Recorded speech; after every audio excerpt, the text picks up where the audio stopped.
Hi, everybody. AOC is correct. That's right. You heard me accurately. Alexandria Ocasio-Cortez is absolutely right about something. This is Take That with Kurt Schlichter.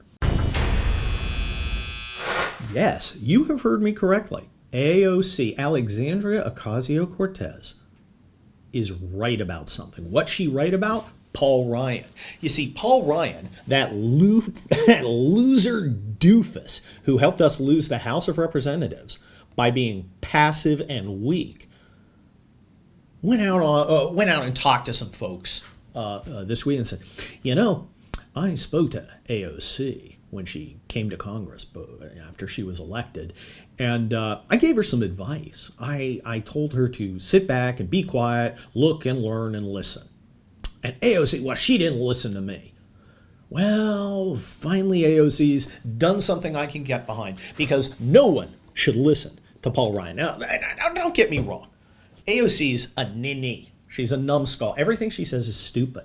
But, on the other hand, she was elected by the people of her district to say what she thinks, and she does that.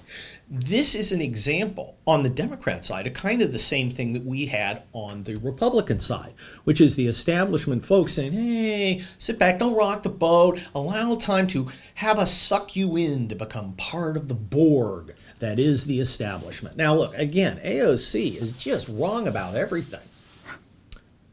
But, like the fire-breathing Republicans, the hardcore conservatives, the Freedom Caucus types, she's not going to sit back and just let the game be played as it's always been played. Now, again, she's terrible in a lot of ways.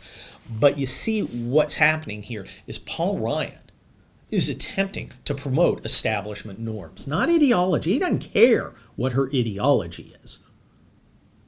He cares about business as usual, just like John Boehner, just like Nancy Pelosi. It's kind of a ruling class that doesn't want any outsiders coming in. Now, should AOC sit there and be quiet? Not from where she stands. I mean, she's getting a lot of attention and she's making progress towards her progressive goal. Again, terrible goals. She's a fool. The Green New Deal, idiocy.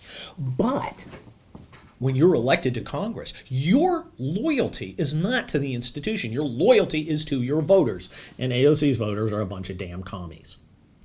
Paul Ryan's defending institutions. That's why he wants loud voices on all sides to sit down and shut up. Because this advice wasn't just for AOC. This is the same advice he'd give to the fire-breathing conservatives who, in the Trump era, came in and actually want to make conservative change. Now, Paul Ryan gets all this stuff about being this genius, intellectual, conservative wonk. What a bunch of baloney. He's an ineffectual, preening weirdo who helped lose the House of Representatives by not keeping the promises they made to the voters during the election years. Again and again and again. Paul Ryan is a symptom of a greater problem. And the greater problem, let's call it establishmentitis. It's the idea that keeping the scam going in D.C. is more important than actually doing what your voters want.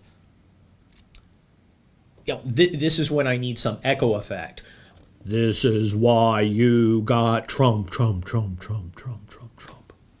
It's exactly why we got Trump. And it's exactly why on the Democrat side they're getting Bernie Sanders. Again, a terrible guy, an adherent of a murderous ideology that's killed millions and millions and millions of people. Up to 100 million people. It's terrible.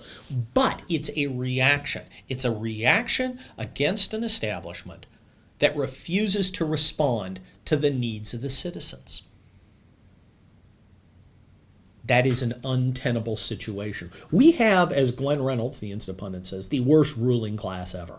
Not only are they incompetent, that is, they can't effectively run the society that they're charged with running, they've got to rub their contempt for us in our faces.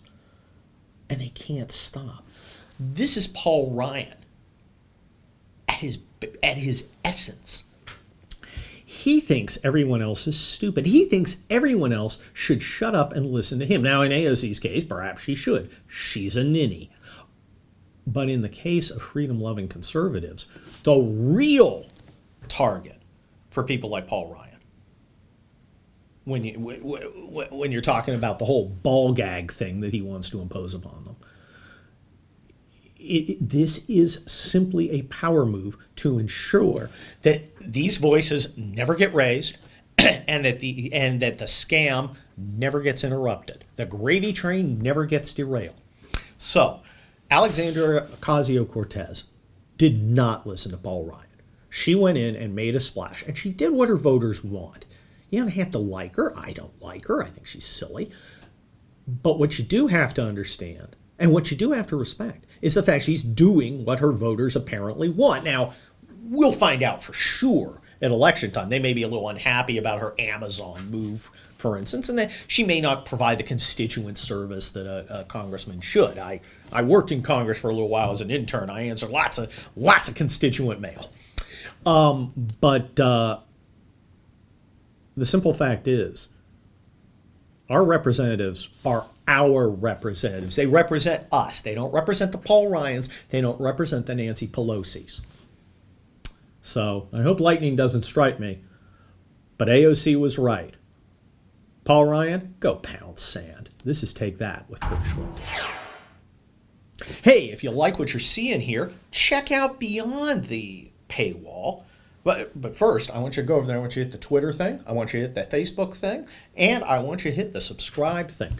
Get behind the Rebel paywall. Be part of the magic. There's a lot of great stuff there. If you like what I'm doing here, check it out every Tuesday and Friday. Short, sharp, and loud, I hope. Check out my town hall columns every Monday and Thursday. You can follow me on Twitter, and you should. And you can also check out my books, Militant Normals. That is a nonfiction book, and Wildfire, hailed by Bill Crystal as appalling. So you want to get all my novels. I'll see you next time on Take That with Kurt Schlichter.